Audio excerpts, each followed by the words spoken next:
What's up, Tan and J-Man Show Nation? This is Tanner Lee, one half of the Tan and J-Man Show.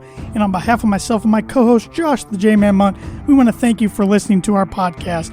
While you're at it, on whatever platform you're listening on, please hit that subscribe button. And if it happens to be on Apple Podcasts, please give us a rating and review. That really helps us out. If you're interested in watching our show is recorded live every Monday from 6:30 p.m. to 7:30 p.m. Eastern Standard Time. You can catch that on the ISC Sports Network, on the free ISC Sports Network app, on the ISC Sports Network Facebook page, and their Twitter page. While you're at it, on the social media channels, please give us a like on our Facebook page. Please give us a follow on our Twitter and Instagram page at Tan and J-Man Show. And if you want to support our podcast and look great doing so, we have a merchandise store. You can go to any of our social media pages, click the link, click Tan and J-Man Show store, and you'll find whatever you're looking for. Short sleeve t-shirts, long sleeve t-shirts, coffee mugs, you name it, we got it. So thanks again for supporting the podcast. Now sit back, relax, and here comes another exciting brand new episode of the Tan and J-Man Show. It is time for another episode of the Tan and J-Man Show on this steamy already late August. We have football this Saturday. Thank God. Thank Jesus. How you doing tonight there, T-Dog? Doing good. It's fantasy football season, too. Mm-hmm. We had our big fantasy football draft yesterday with a lot of our buddies. That was a good time. Yes, sir. Yeah, I'm just glad football's around the corner because I think this podcast picks up steam once football season starts. Absolutely. We don't have to worry every week. Are we going to be able to fill out enough time? We always fill out we enough always time. do, but we're the pros by this point, J-Man. We know for sure we will not struggle with that. Go till really when? February? Even then. And then we got college basketball, Big Ten. I mean, hoops. It's really come spring when it gets tough. Well, no, you carry the baseball load, but when the Cubs are as bad like right now as they are, then it kind of kills that portion of the show. Yeah, if they're this bad like next May or June, might have me do 30-minute episodes. It'll be pretty quick. 10-minute episodes. Pretty quick. We are live on the ISC Sports Network as well as their app. So go download their free app. Get some merch. Yes. TanandJManShowStore.com. You still need one of these shirts. I need a bucket shirt. You need a bucket shirt or a hoodie for the winter. I mean, by now it's almost September. You might as well. Yeah, we have bucket hoodies on the website. I just found that out. And tell everybody what the website is. I just said TanandJManShowStore.com. Okay, I got it. Go check it out. Get some merch. I was testing you. As I said, it's a hot day. My head's hurting because of the humidity. Next couple days are going to be even worse, but you know what? We'll survive. Well, your head's going to hurt some more after this Birdie Bogey. Let's hear it. All right. Let me bring up the sponsor for the Birdie Bogey for everybody watching live on the IC Sports Network real quick. Can't forget to do that. All right. So, Miguel Cabrera. Pretty good player. Pretty good. Just became, I believe it was the 25th person. Don't fact check me on that. 25th person to become part of the 500 home run club. Mm-hmm. Well, he's one of two players now to ever win more than 2 batting titles while hitting 500 career home runs. So there's one other guy besides Miguel who's won more than 2 batting titles and hit at least 500 career home runs. Who is that guy? I have a pretty good guess that I think hopefully is correct, but it's probably not. Well, you got all show to think. Yep. Birdie Bogey is brought to you by Noble Gnome LLC for fresh, locally grown, nutrient-dense produce from Bryce and Katie Romine of Mentone, Indiana. Like them on Facebook, follow them on Instagram, and check out their website, noblegnomellc.com. I know they have sweet corn. They were at the Porchapalooza in South Bend last week. That's where they were selling sweet corn, and I'm not sure if they're going to be anywhere this week, because I know Bryce and Katie Romine are... They are enjoying some time away. Enjoying a vacation, if you will. But, yeah, get your veggies. Sweet corn especially. Get your corn, yes. Because sweet corn season I'm craving gone here sweet soon. Corn. I am craving sweet corn. I need to go get myself some. Yes, you do. I know a guy. So. We both know a guy. Well, we were talking a little baseball in the intro, and the Birdie Bogeys related to baseball. Why don't you hit us up with what's going on around the MLB? What's that playoff picture starting to look like since we're almost in September? The races are heating up. I got my my book it prediction of the week correct last week. You're on fire. Jamie's on fire. I got the order wrong. I said the Cubs would get swept by the Reds and then win 2 of 3 against the Royals, but the Cubs took 2 of 3 from the Reds and then got swept by the Royals. They tried to get no hit by the Royals. Tried for a while. Yeah, and then a weather delay happened where no rain happened on Saturday. Cubs were getting no hit, I think, into the 7th. And supposedly there was lightning within a mile of Wrigley Field, which is grounds for at least bringing the tarp on and having a little bit of delay. But old Royals manager Mike Matheny was not happy. Called it despicable. I don't know if those are the exact words. Sounds right. But it's not the first time that's happened to the Cubs, though. A few years ago, they postponed a game before it even started because weather was supposed to be really bad against the Milwaukee Brewers, and it didn't rain at all that entire day. And Craig Counsell threw the biggest fit of course he did. I've ever seen a grown man throw in my entire life. He's the whiniest little baby in baseball, besides Reds manager David Bell. I'm glad you're keeping it PG. I was a little worried there for a second. But it's not the first time that's happened, and it's not. You said David Bell's a bigger whiner. Reds David Bell's a bigger whiner than Counsell. He's an equal. Okay. He's kind of whiny himself. Right. All managers are kind of whiny. Sure. David Ross is whiny. Joe Madden was whiny. Aaron Boone's very whiny. They all kind of have to whine about something. There's not one of them out there that aren't whiny. But Cubs are doing fantastically in the reverse standings, which is what I'm cheering for at this point. They have the 6th spot in the Major League Baseball draft for next year. If the season ended today, the Marlins are, I think, a game and a half or 2.5 ahead. Let's see here. They are 2.5 ahead of the Cubs for that 5th spot. Crazy thing is, the difference between 5th worst record in baseball and 4th worst record, which is the Pittsburgh Pirates, is about 7 games. So that's not going to be... it's going to be so tough for the Marlins or Cubs, especially with how bad Pittsburgh is at this current junction.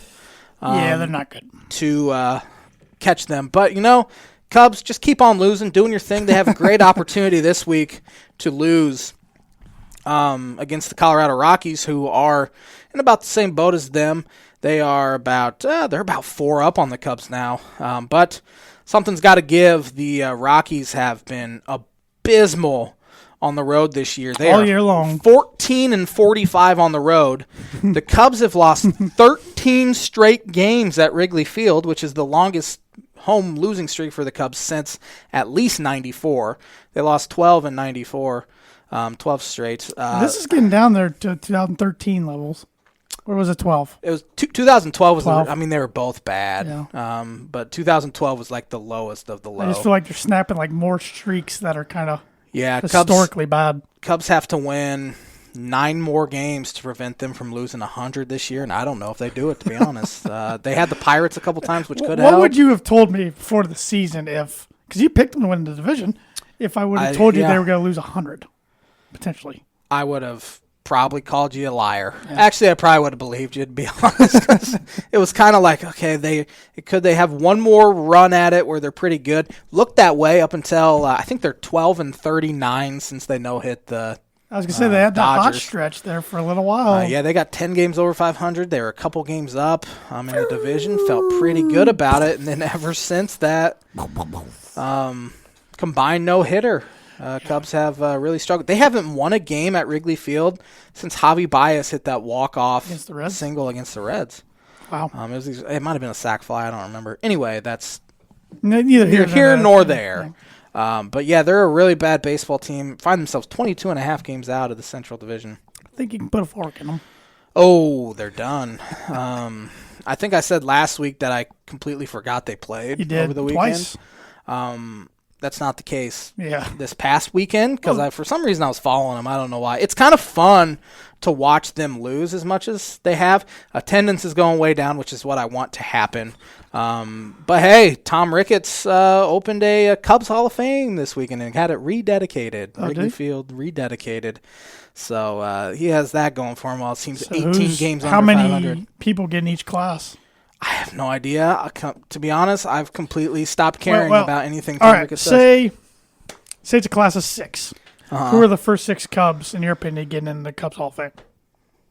more we'll get in later, but your first 6. So I think they already have people in it. Okay. Rick Sutcliffe made it. Well, let's say, which is crazy. Scratch all that. Starting right now. Scratch. Josh is starting his own 6 players. Assuming they are no longer in Major League Baseball. Yes, they can't be active.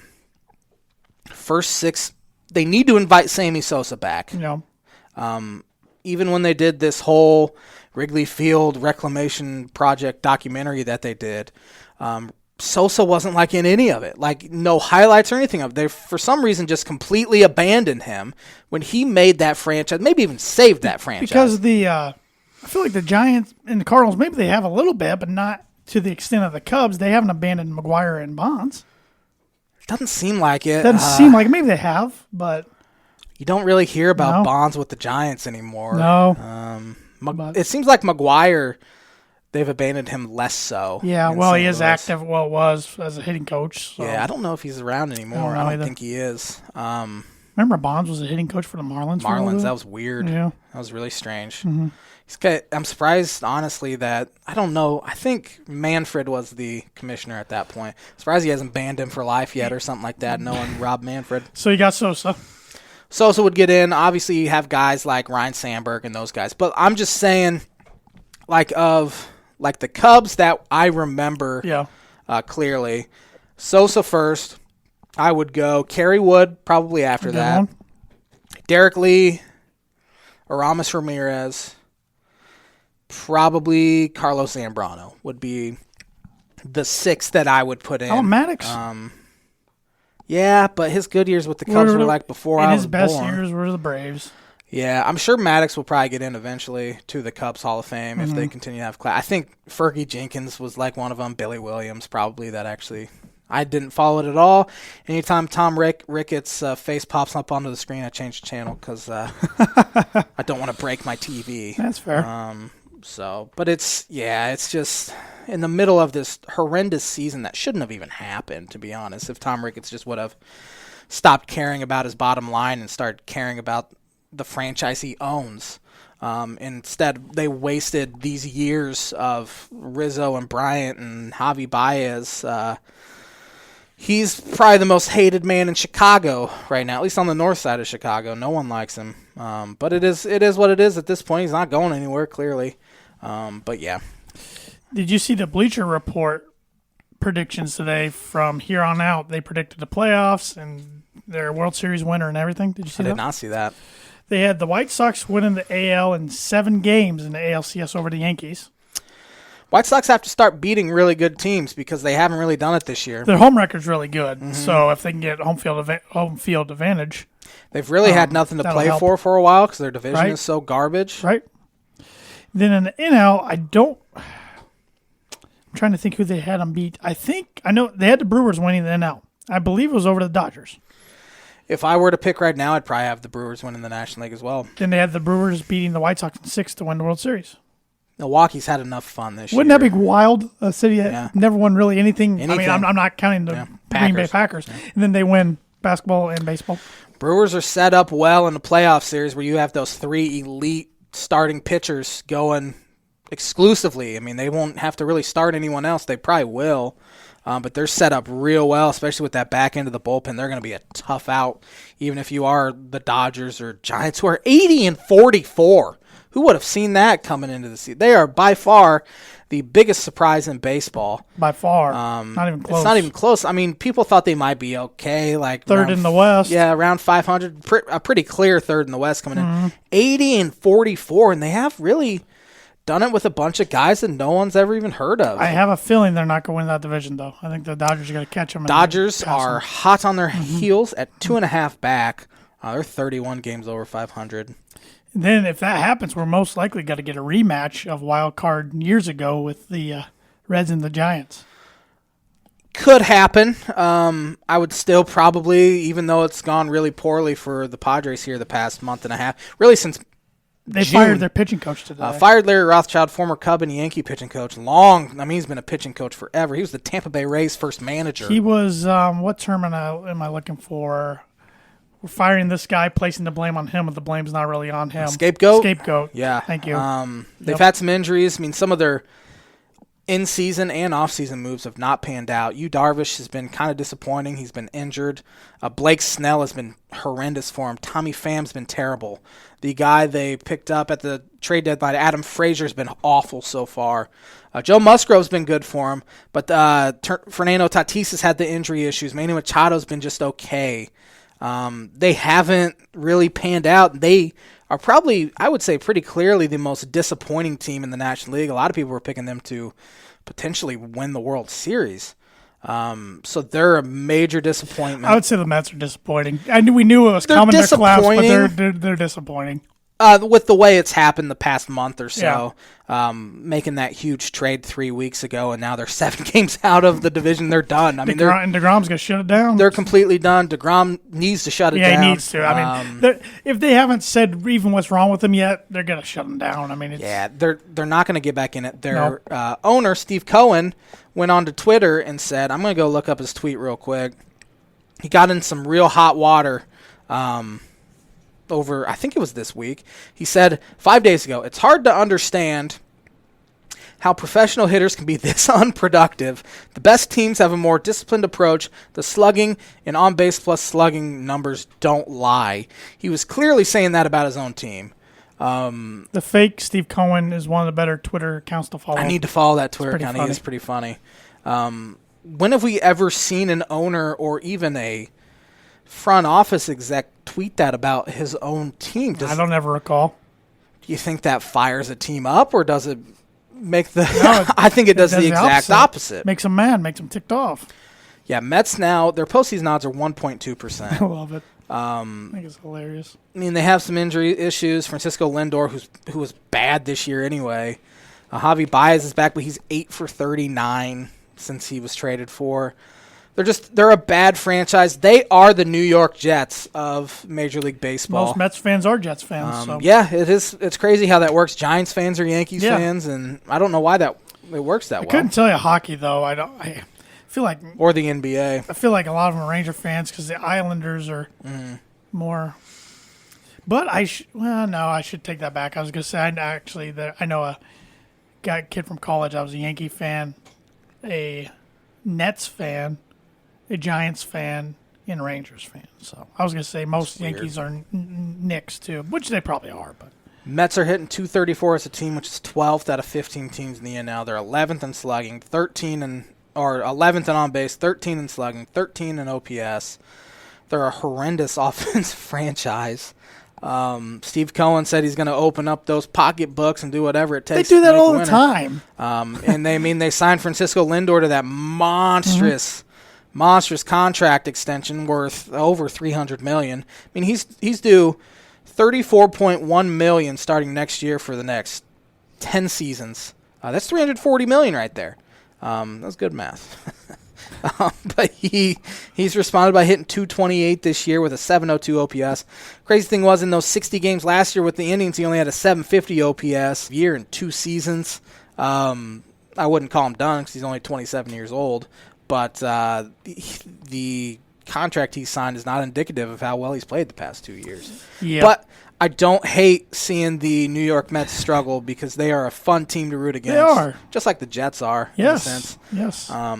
We were waiting for the Atlanta Braves to get hot. At least I was. You've been saying it all year long. Every single week I was like, I'm just waiting for the Braves to get hot, waiting for the Braves to get hot. Well, they're 5 games up now, 12 games over 500 in the National League East. When Ronald Acuna Jr. went down, I think right after the All-Star break, or no, right before the All-Star break, he tore his ACL. I think a lot of people stuck a fork in him, but some of their shrewd trade deadline moves, trading for Jock Peterson, who has an OPS of 786, a 103 OPS plus, which is 3% above league average. Jorge Soler has an 878 slugging percentage, or 878 OPS. Adam Duvall's even come in and hit 5 homers so far. So the guys they've traded to kind of replace Ronald Acuna Jr.'s production, they've done pretty dang well for themselves. The pitching started to really pitch better. Charlie Morton's on an unbelievable roll. So is Max Fried. A couple of these other guys, and they got Huascar and Noah back as well, and the bullpen's been well. So they have really started to heat up. They have won 9 straight games, as had the New York Yankees. And they play each other this week for, I think, a 3-game series. Yes. It is only the third time in Major League Baseball history that 2 teams have a 9-game winning streak play each other. Third time ever. Yep. Wow. On a current 9-game winning streak, play each other during the season. Third time ever. Seems like it's happened. I mean, baseball's been around for you would think, 150 years. But as we said, the Anthony Rizzo-led New York Yankees have a 2.5-game lead now on the Boston Red Sox and Oakland Athletics, for that matter. Yeah, Rizzo, since he's been in the lineup, or their record with him in the lineup is 10-1. Yeah, he actually sounded happy yesterday when they were interviewing him. First time, I think, since he's been. Kind of said if he had to go to Chicago, he landed in a spot where he would have liked to go. But he admitted that winning helps. Sure. Make you in a good mood. He said the transition's been easier than he thought. Everybody's been really welcoming and everything. But they just got done with the series against the Twins. And I was talking to you about this right before we came here live on the air. Yesterday's game got postponed, but they swept the Twins in 3 of the 4 games, so Thursday, Friday, Saturday. So since 2002, the Yankees are 108-38, 108, including the postseason. 106-38. Well, this was on the 19th. They won 2 games following on the weekend. So 108-38 against the Twins since 2002, including the postseason. The Twins want nothing to do with the Yankees. I was going to say, it seems like the Twins and Yankees have played each other in the postseason like every year. Yeah. No wonder the Twins can never get out of the division series round. That's an insane stat. 108-38. Like, that's just like every time you face the Yankees, like, well, might as well not even watch this series. Right. I mean, that's brutal.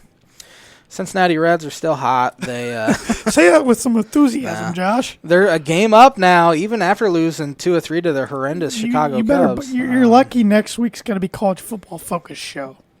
I don't want to talk baseball at all next week. Hopefully the Reds. We should have enough college football. Reds have a tough schedule this week, at least early on. They play the Milwaukee Brewers in Milwaukee for 3, but then they go to Miami. Then they get St. Louis at home, the Tigers at home. Then they have the Cubs and Pirates. They do have to face the Dodgers again, but they have the Pirates and Nationals and Pirates. They're going to make the playoffs. I have resigned to that fact. You know what? This isn't my Booker prediction for the week, but it's my Booker prediction for the rest of the year. Cincinnati Reds will make the playoffs. Hopefully a little bit of a... reverse psychology there. Yeah, a little reverse psychology there. Hopefully the J-Man's bucket curse comes back because I've been on a 2-game winning streak. I'm on fire right now. But they're solid. But that reminds me to let our audience know that next week, Travis Watering, who is the... Indiana Farm Bureau Insurance Agent Travis Watering, who is the sponsor of J-Man's Booker Prediction of the Week every week, is going to be joining us in person for our 250th episode, which is our college football preview. It's always one of our favorite shows we do every year. He's going to bring some takes about his Fighting Irish, but he's also going to reveal the winner of the contest he's been holding for the last few weeks. How do you get in that contest, Josh? All you have to do is download his free app.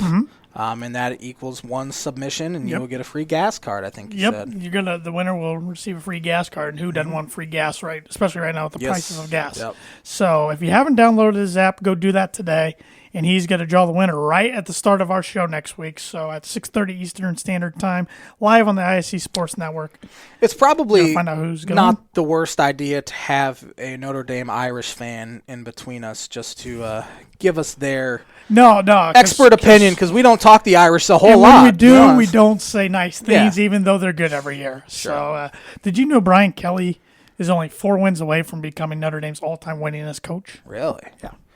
Man. He's there this year. He's been there a long time. Will be the longest tenured coach. He will become their longest tenured coach in the history of Notre Dame this year. This is his 12th year. I'm excited to hear... what old Trav Watering has to say about him. Yeah. I don't know anything about this Notre Dame team. Jack Cohn's their quarterback. That's right. Wisconsin boy. I do know their quarterback, then. But they've lost a lot, but it's Notre Dame. They recruit well. It's next man up. Yeah, next man up. So, but they do have, at first I looked at their schedule, I'm like, oh, that's 10 wins. And then the more I dissect them, I'm like, there's going to be a little more. Like, North Carolina's not going to be a breeze. They're ranked in the top 10. Yeah, exactly. Sam Howell's up there with...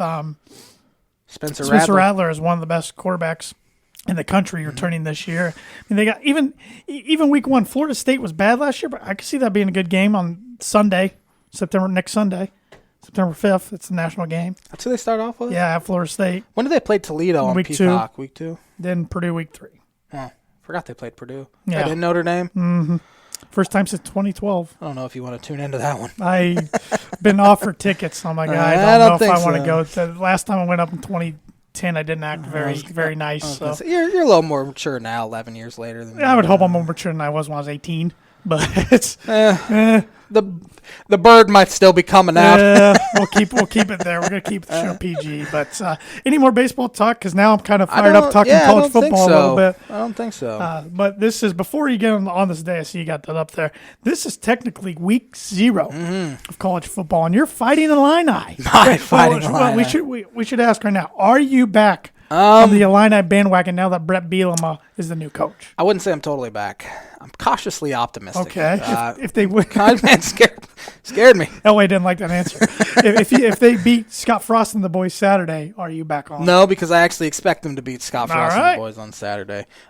Illinois has, I think, 22 super seniors, which super seniors are the seniors from last year that were able to get another year so they're of either eligibility. 5th year or 6th year, guys. Or 7th year. Or 7th. Yeah. 7th year. 30 years old. 25 years old. They're balding, gray in their beard. But no, for the people that got extra eligibility because of COVID last year, they're able to come back. Full capacity. It's supposed to be in Memorial Stadium at noon Central Time, 1 Eastern on Fox. I think they've sold 30-some thousand tickets. Probably a lot of those are going to be wearing red. Probably a lot of Nebraska. Cautiously optimistic, as I said. They have a coaching staff that is a legitimate Big Ten coaching staff where they haven't had that in a while. I mean, a guy, Brett Bielema, had a ton of success at Wisconsin. Didn't have as much success at Arkansas. At all. But, I mean, he went 8-5 and 7-6. But, I mean, you're in a division with LSU and Alabama, and I think, are they even in with Auburn? I'm not sure. It's a brutal division. Sounds right. Yeah. It's an absolutely brutal division, which is impossible to really win. But he's recruited well. He's surrounded himself with a staff that has a ton of Power 5 experience, ton of college coaching experience, which is something Lovie Smith's staff never had. I mean, he hired his son, who was an analyst for the Tampa Bay Buccaneers, to coach his linebackers and gave him a 6-figure salary. Classic nepotism. He went and hired a grad assistant to coach his defensive line, that kind of stuff. So they finally have a competent coaching staff. And as for this week, I just think because Nebraska will literally have nothing to scout. They don't know. Bielema hasn't coached in college football in 4-ish years. He's completely changed his defensive scheme. They're going to run more of a 3-4, it sounds like, than he used to. So that's why I'm taking the Illini in this one, in a really close one. I know Nebraska's 7-point favorites, but I just think the unknown with Illinois, we just don't know what to expect. Yeah, and I know you said that you only expect right now like half capacity or whatever. This is a 1 o'clock national game on Saturday. There's going to be a lot of eyeballs on this game because people are starving for college football, especially with some crowd. Yes, it's huge for both teams because if Illinois wants, I mean, their schedule sets up okay. Yeah. If they want any shot to get to 6 wins at all, they have to win this one. And I think it's the exact same with Nebraska too. I think you're right. And Scott Frost has been in the press a lot lately, not for good reasons. Imagine that, but. I know a good friend of the show and Nebraska diehard Nebraska football fan, Ryan Alsman, thinks he's probably got 2 years to play with. But you lose this one to Illinois, especially you go on not to make a bowl. I don't know if you can recover from that. And remember, Illinois knocked the socks off them in Nebraska last year. I feel like Scott Frost is up in the corner, pinned against corner right now. But the type of guy he is, I think he'll come out fighting. They do have Adrian Martinez. Seems like he's been there for a decade. He's gotten worse. He has gotten worse. He's lost his good weapon. Wan'Dale Robinson is now at Kentucky, where he originally committed in high school, then decommitted and went to Nebraska. But he's now at Kentucky, so they got to find a way to replace him. But Nebraska's 7-point favorites. I think they win by that exact amount. I got the Cornhuskers by a touchdown to start 1-0 in 2021. It's really kind of a fascinating game to start. I could see it going either way. Week 0, just with the fact that Scott Frost is on this, I would say, hot seat right now, especially with the allegations against the program as well. And then new AD there, and then brand new coaching staff at University of Illinois. It's kind of an interesting matchup. It's supposed to be in Ireland, in Dublin. Why was that? Does either program have a tie to Ireland? The only tie Illinois has is their kicker is Irish. He's from Ireland. Gosh, he would have to be a really good kicker to put the game over there just for him. He's a good kicker, but that's not the reason. Remember Notre Dame played there, which makes sense. Yeah. Fighting Irish. Played Navy there a couple years ago. I think they just wanted to get a Europe game, and that was supposed to be it. And it kind of sucks because James McCourt, the Illinois kicker, was going to file for a 6th year anyway because he wanted to play in Ireland. Now he's not even able to play. I believe Nebraska's got the game in Ireland next year. Really? Yeah. I'll look that up real quick. I could be wrong, but I feel like I read that somewhere. I could be way off. Maybe it's in a couple of years, but I feel like they are going to play in Ireland again sometime here in the near future. College football set to return in Ireland 2022, Nebraska and Northwestern. There we go. So something with Nebraska must be connected to Ireland. It will start the 2022 college football season. It'll be Frost against Aer Fitzgerald over in Ireland. Yeah, in Dublin. But, there's a few other games going on. We have the abysmal UConn Huskies. Hey, they did not lose a game last year because they didn't play. They opted out. I don't remember that at all. Year. They might as well opt out of this season as well. They go. Randy Etzel's, it's not going as good as it did the first time around for him there. They head to Fresno, California to play Fresno State, where they are 27.5-point underdogs. I think Fresno State covers. I think they double that cover. I think UConn's bad. 54. Nope, 55. Fresno State usually puts up points, and they've been solid for a while. Well, they got. Was it this year, or is this the second year? They got IU's old offensive coordinator. DeBoer, or was that the one that everyone hated? I feel like the one they hated and the new one had like the same name. Yeah. Fresno State football. Yeah, let's see who their head coach is. When I think of Fresno State, I think of the Carr boys. Don't you? David and Derek. It says they have 2. I'm going to have to go to their...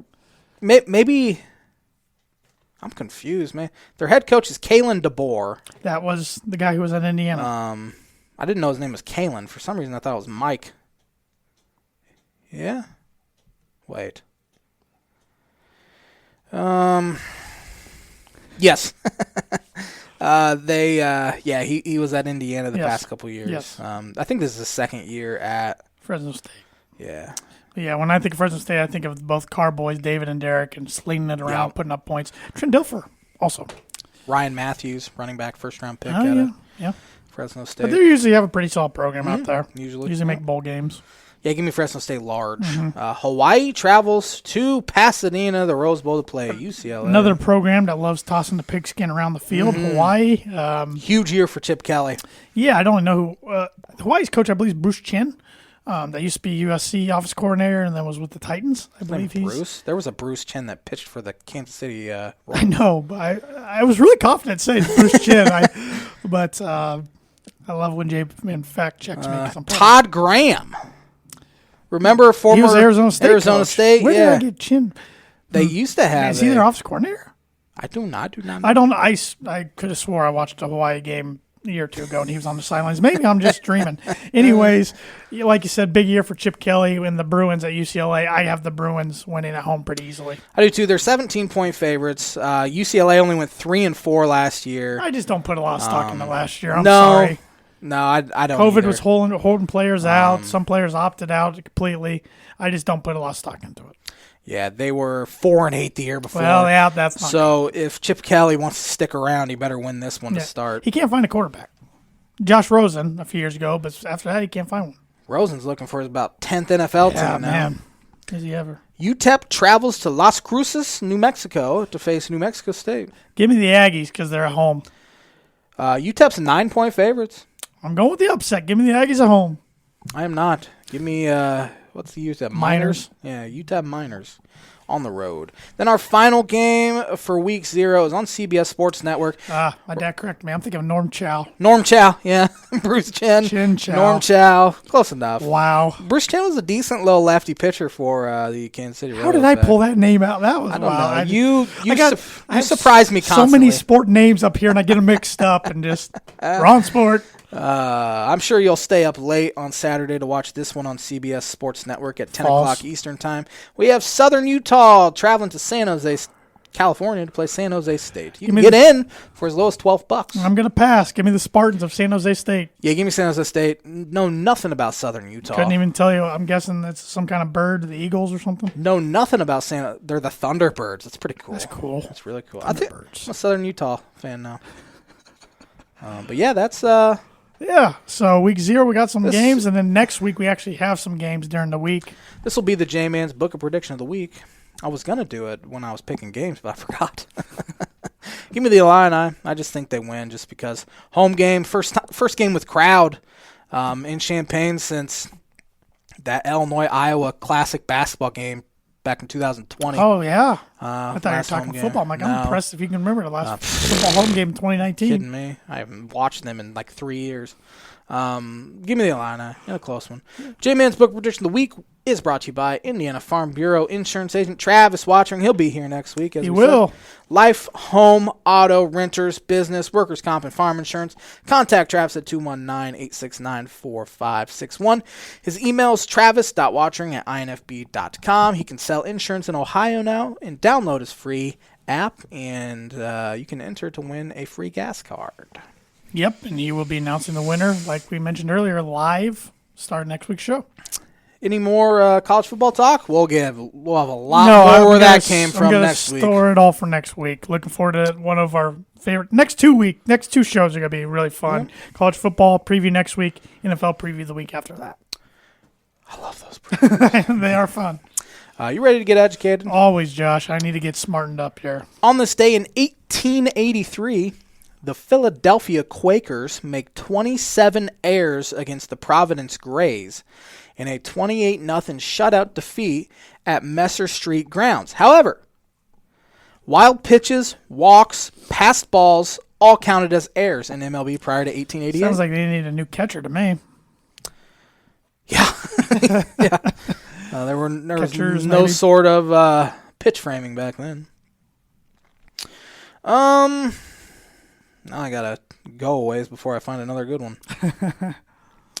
The first televised boxing match was on this day in 1933. It was a 6-round exhibition at Broadcasting House in London between middleweights. In London? Archie Sexton and Laurie Ray-Terry. Can't say I heard of either guy. BBC TV. British Broadcasting Corporation. 1936, 17-year-old Cleveland Indians future Baseball Hall of Fame pitcher Bob Feller. You heard about Feller, yes, I have. Sure. He debuted in Major League Baseball at 17 years old, where he struck out 15. That's a good debut for a 17-year-old, especially. 17 years old. Should be taking chemistry class as either a junior or senior in high school, and he's fanning 15 guys out. I couldn't do that. I couldn't take chemistry either. I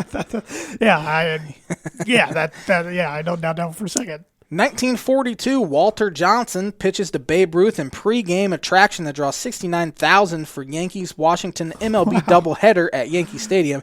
It raised $80,000 for Army-Navy relief, which I'm sure is a lot of money nowadays. Babe Ruth definitely gets talked about a lot on this podcast. Yes, he does. But for good reason. The guy's just a legend. 1947, the first Little League Baseball World Series was played in Williamsport. It's been around a long time. Wow, 47. I would have thought it was like the 70s. The Maynard Midgets beat the Lock Haven All-Stars 16-7. Oh, man. Probably couldn't call them that nowadays. Definitely couldn't. Fantastic. Yeah. Okay.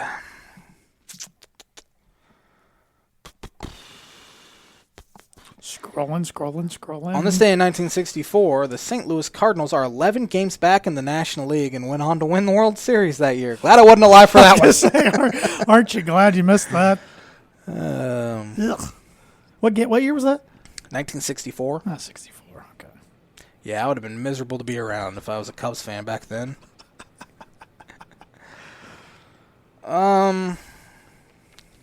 What'd Tyson do? I see him over there. It's probably something bad. They brawl. Mike Tyson and Mitch Green brawl at 4 a.m. in Harlem. Another legend. Paul Hornung, former Notre Dame legend, he was awarded $1.16 million by a Louisville court against NCAA, who barred him as a college football analyst for betting on games. He just passed away last year, I believe, or recently. Year before. Yeah. 1992, Dennis Eckersley, who previously set record for most consecutive saves, is first pitcher to record 40 saves in 4 different seasons. I'm sure that's been done since. Wow. Well, yeah, Gagne probably did it. Gagne only had like a 2-year run. That's true. God, he was dominant, though. Yeah, I'm sure 70-some consecutive saves? Something stupid like that. I'm sure like Mariano's down there. If you were, because he had the game over song. I remember when he ran out on the field, he had game over. If you were a closer, what would your song choice be to run out to? I don't know. I don't Put know. you on the spot without thinking. I remember the craziest one I'd ever heard was, you remember Betancourt, who used to be the closer for the Rockies? Rafael Betancourt? Yeah. I think that was his name. I don't know. He had Bulletproof as his walk-up song. Bulletproof. That one? Yeah. Huh. Or it's not his walk-up song, it's his run-out song or whatever Yeah. you call it. That was a weird one. I know Kerry Woods was Welcome to the Jungle. Mariano Rivera's was Sandman. Trevor Hoffman had Hell's Bells. Yeah. I feel like you need something kind of intimidating. Craig Kimbrell's A Sweet Child of Mine. That's a good one. Sweet Child O' Mine. Yeah. Last one, on this day in 2020, who won the Indianapolis 500? Oh, crud. Last year? Mm-hmm. Well, Helio won this year. I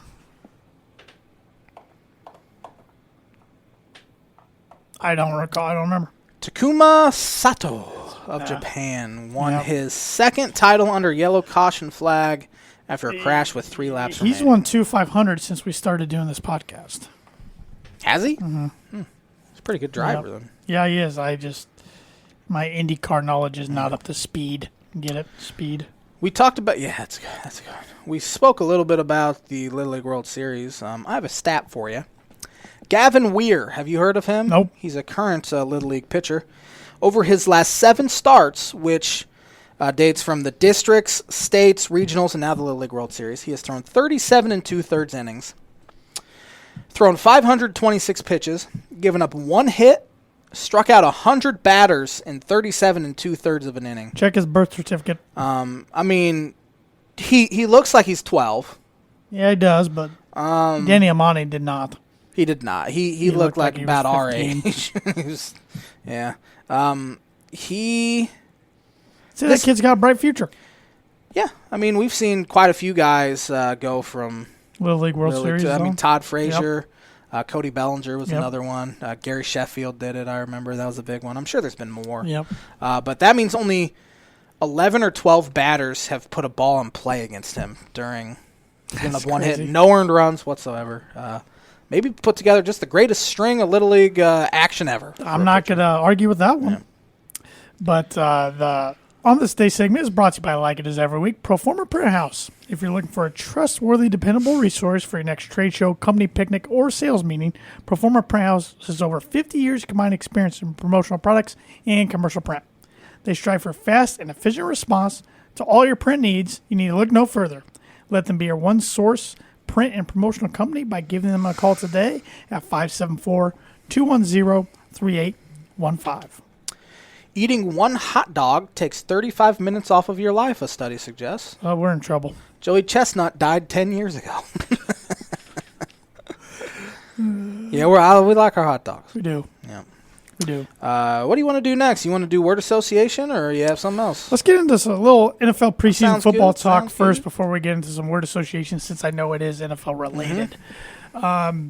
Have you watched much of the preseason? I should ask first. I have watched 1/2 of a Miami Dolphins preseason game, and it happened to be on Saturday. Pretty impressed with the Dolphins. Their offense was a well-oiled machine. Tua, very decisive, very accurate. His arm strength's better. It's nice to actually have a preseason this year where you didn't really have one last year. Didn't have a training camp.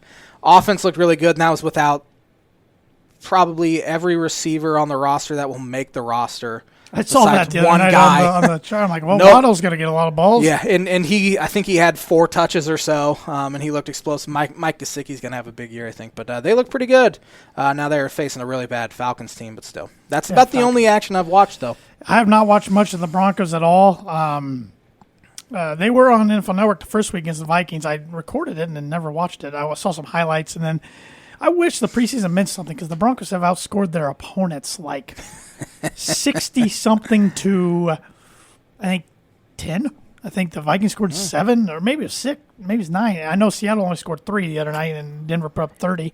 But both quarterbacks have looked good in both preseason games. But it's funny, you asked me the other day who I thought was going to start. What I had been reading up until the game last week was Drew Lock was going to be the guy. And now, after the game, it sounds like Teddy Bridgewater is going to be the guy. I asked you that question because I'd seen is Teddy Bridgewater. Right. Teddy Bridgewater. And so that's why I asked when you said, I think Locke already has it. It sounds like Locke's already locked it up. That kind of took me aback a little bit because I hadn't really heard his name. Yeah. Though he tore up week 1 against the Vikings. Yeah, he did. And Teddy had a good game against the Vikings. And Teddy the other night had a better game than Drew. But Drew still wasn't bad. He took 2 sacks, but he made a play one time scrambling around. Wide receivers cutting over the middle. He did a shuffle pass. Something if Patrick Mahomes does it, it's all over everywhere. But he can do things like that Teddy can't. But Teddy has a little more pocket presence. It won't make the mistakes that Drew does. So it's kind of they're in a weird position. It's like, well, if you take the veteran, that's probably not going to lose you games, but might not win you games, who you've only restricted his contract down to a 1-year deal over your guy who you took in the second round 3 years ago now. Kind of telling them, you probably don't have a future here. Yeah. I saw... But they got to win. I mean, they got to win games. It's make it or break it for this coaching staff. So Bridgewater was what, like 16 for 19 in the preseason or so? That sounds right. Yeah. So, I mean, a lot of checkdowns. He's probably been playing against backups as well. He did play against Seattle starters the other nights. But the first game was against backups because he didn't start. And even Locke wasn't against clear starters in Minnesota. It was like a hybrid. So, but we'll see. I mean, I think Denver should be good if they can get decent quarterback play. They got offensive weapons all over the place. Offensive lines, I would say average, but improving. And defense is good. Garrett Bowles was listed one of the top 100. Yeah, he made it in 70, which he had a great year last year. Hopefully he can sustain it because they gave him a nice 4-year contract. He was on there. Justin Simmons was on there. Then Bradley Chubb was on the one just released this weekend at number 40, which kind of surprised me. He was that good, that well ranked. But looking forward to the season. But I just want guys to stay healthy the next 2 This weeks. is by far the most I've ever looked forward to football season. Yeah. Just with the Cubs being out of it. Dolphins, I think, have a real good shot to be pretty dang good. It just feels like the offseason for both college and NFL has lasted forever. Takes forever. This year. It does. It seems like that. It's by far the longest offseason. Yeah. But who do you think is going to win some of these other quarterback battles? Who do you think starts week 1 for San Francisco? Jimmy G. I think so, he starts for the first couple games.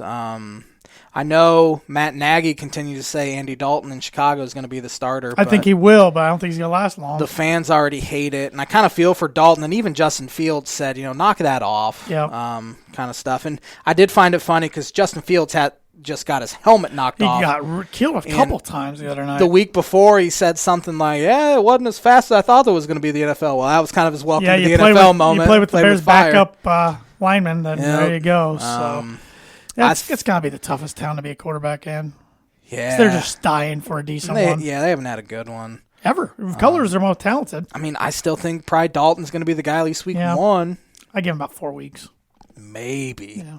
Mike Glennon got quicker hooked than that, though. So it might be a few series, and if they don't, which they haven't done anything as a first-string offense this year. Mitch Trubisky took it to him the other day. Yeah. Which is kind of nice to see for him. What other quarterback battles we have? I assume Lawrence is going to be the starter over Minshew. I assume so. Jacksonville plays the Saints tonight on ESPN, Monday Night Football, and we'll get to see Lawrence quite a bit, I bet. But I assume it'll be Lawrence. Houston, I think Tyrod Taylor, but they have like 500 quarterbacks. Yeah.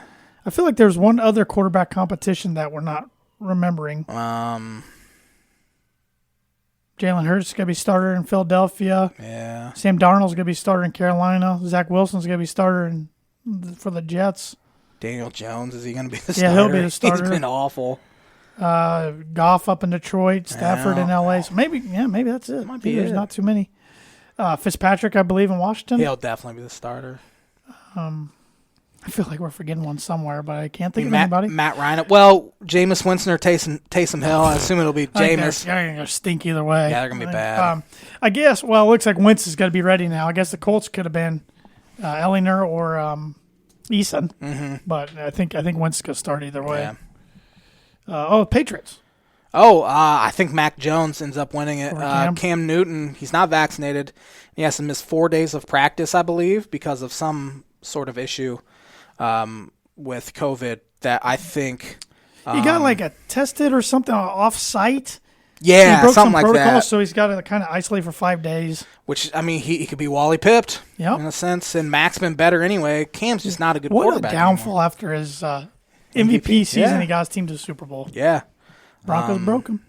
Yeah. That's what I like to say. But. Yeah, I think week one it'll be Mac. It'll be interesting. Mac Jones against Tua Tagovailoa week That'd one be if that does end up that way in New. I still can't believe the Cowboys are the opening game against the Buccaneers. We don't know. Dak's got to be ready week one. You've been watching Hard Knocks. I have not. How is it so far? Yeah, that's what I it's figured. by far the boringest. They've had the Cowboys on years ago, but Parcells brought some fun to that. There's nothing interesting about this Cowboys team. There is nothing. I really wish they would have gone to Jacksonville to see Tebow get cut for one, because that would have been an interesting dynamic with Urban Meyer there. You have a rookie quarterback. I understand not wanting to have the distraction there, but this has been by far, and I'm sure ratings are horrendous for it, because no one likes the Cowboys anyway. Except Cowboy fan base is pretty big. Yeah. There's nothing interesting whatsoever. Dak Prescott isn't interesting. Zeke Elliott's not interesting. Do you have any guys that you like that you know are going to end up getting cut? But no, they haven't even done that this year. Mike McCarthy's incredibly boring. Jerry Jones looks like a vampire. It's just, it hasn't been good. McCarthy's their coach. I'm probably going to continue to watch it, but it's been something, the least enjoyable Hard Knocks season I can remember. I like last year's a lot better. That's too bad. Last year's was the first one I did not watch. The LA teams. Yeah. I don't like the Chargers, and I didn't want to see the Rams for the second time like in 4 years. So get some new blood in there. But nope, looking forward to the season. This week, the NFL, I think they're off this week. No preseason games this week. Really? Yeah, there's either this week or next week. There's no preseason games. Oh, I didn't know that. For some reason. Seems like it'd be next week would be the one with no preseason. Maybe they don't want to compete. Is it next week? For week 3. There's only 3, which I like.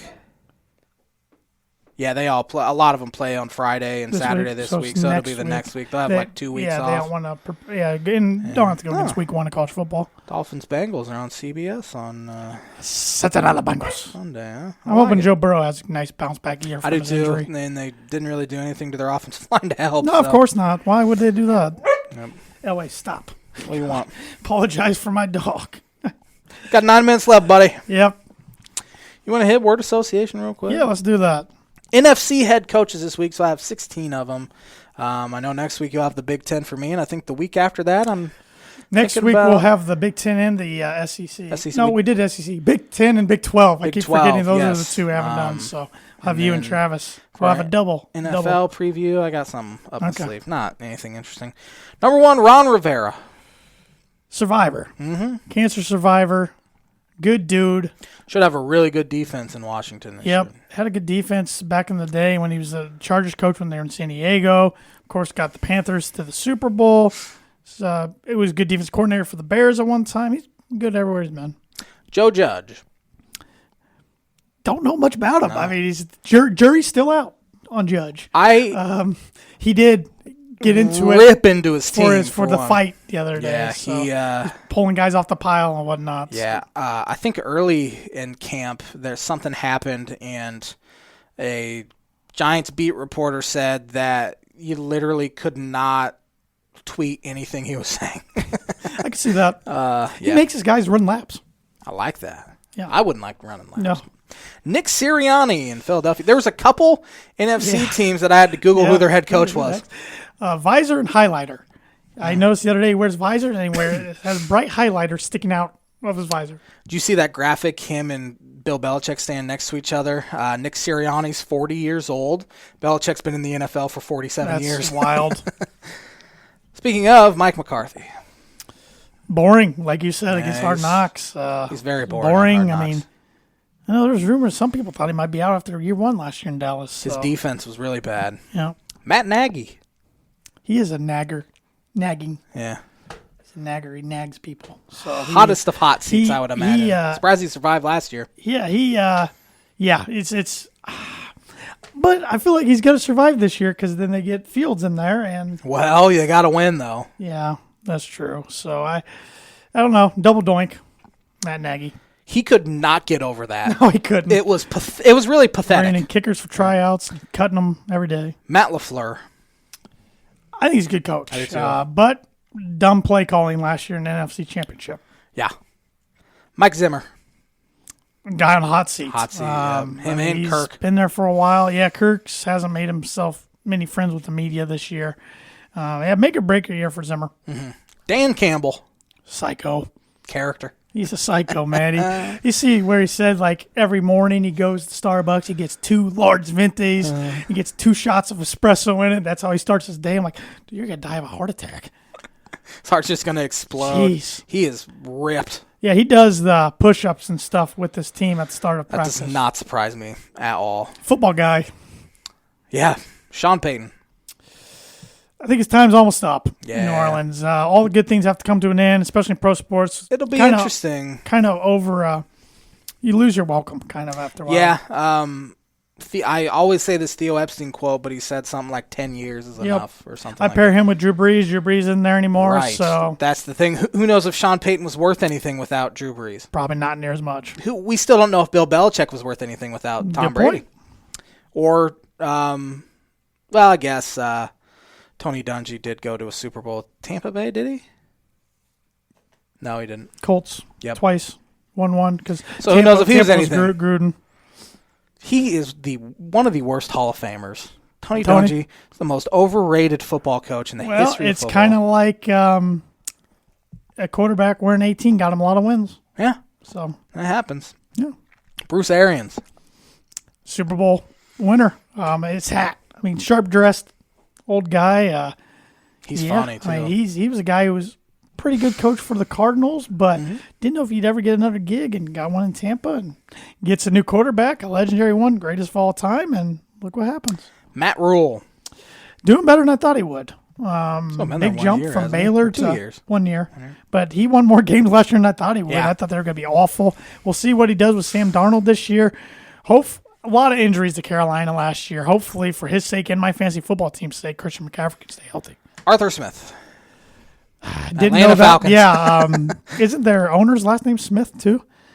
Or no, Blake. Arthur Blake. Arthur. Yeah. I get the Arthur connection. Don't know much about him. So we'll see what he can do. Dan Quinn was definitely need to go. So Pete Carroll. I always think USC, even though he's a Super Bowl winning coach, got them there twice. I always remember him at USC. I know he's about my dad's least favorite coach there is in the NFL. Cliff Kingsbury. Young, innovative. I think they're going to be fun to watch. Yeah. They're going to be good. Of course, remember his house during the draft last year Yeah. looked real cool. So I do think sometimes he's in over his head a little bit, but he does have a fun offense. I think they're going to be good. Sean McVay. Another one, the big year for McVay. I mean, he was the hottest thing going a few years ago when he got the Rams to the playoff or to the Super Bowl. Now he's got a new quarterback in Stafford. I think the Rams will be pretty good as well. I think this division's going to be really good. I think they're a lot better with Stafford than Jared Goff. I agree. Kyle Shanahan. Wish he was a Bronco head coach. Still wish they would have went with him over Vance Joseph. I like the Niners. A few years ago, they were my sleeper pick, and then I pulled back, so they're going to be awful, and then they went to the Super Bowl. So, I think if the Niners can stay healthy, they'll be pretty good too. And I like Shanahan and the way he calls plays. I agree. That will do it for Word Association. Are you ready for the Birdie Bogey again? Yeah, who was Word Association brought to us? Oh, thank you. I even had it up there as the banner. Getting ahead of myself. The Word Association segment is brought to you by, like it is every week, Rhett Lee, attorney at law. Rhett Lee and the law office of Andrew Aki, LLC, are located at 206 4th Street in Logansport, Indiana. Rhett provides legal services to the people of North Central Indiana and practices criminal defense, family law, and personal injury. If you need a lawyer who cares about your results and will fight for you, give Rhett a call today to schedule a free consultation at 574-722-2221. Don't have enough time to do the reads, but Dam Landing is a sponsor of the Tan J Man Show in Circle 15 Golf. Yes, and I apologize. We ran a little deep this week to do the reads, but they are our main sponsors every week. Go check out the Dam Landing for food and drinks if you haven't before, and go check out what Circle 15 has to offer at circle15golf.com. Give me that, Birdie Bogey. Yes, so Miguel Cabrera joined the 500 Home Run Club. He became one of 2 guys that has hit .500 or more home runs in their career and has won more than 2 batting titles. Who is the other guy, J-Man? Ted Williams. You got yourself a birdie. He's back. First person that popped into my mind was Teddy Bogey. And we are tied again for the year at 3 over par apiece. I feel like you lobbed me a softball just to get tied so we can even it up a little bit. I had trouble finding one this week, I will admit. Sometimes it's difficult, I will admit. I'm going to have to come up with... Oh, no, you'll have to come up with one next week for Travis and I. Great. It's probably college football related. That to look forward to. Thanks for watching the Tan and J-Man Show live on the ISC Sports Network. We'll be back at it next Monday with Travis watching for our, what it would be, about 4th or 5th annual college football preview show. 4th annual? Yeah, we didn't do one in 16 when we started. So 17, 18, 19, 20. 5th annual. Everybody tune in for that. That's one of our favorites. Yes. Have a good week, everybody. We'll see you later.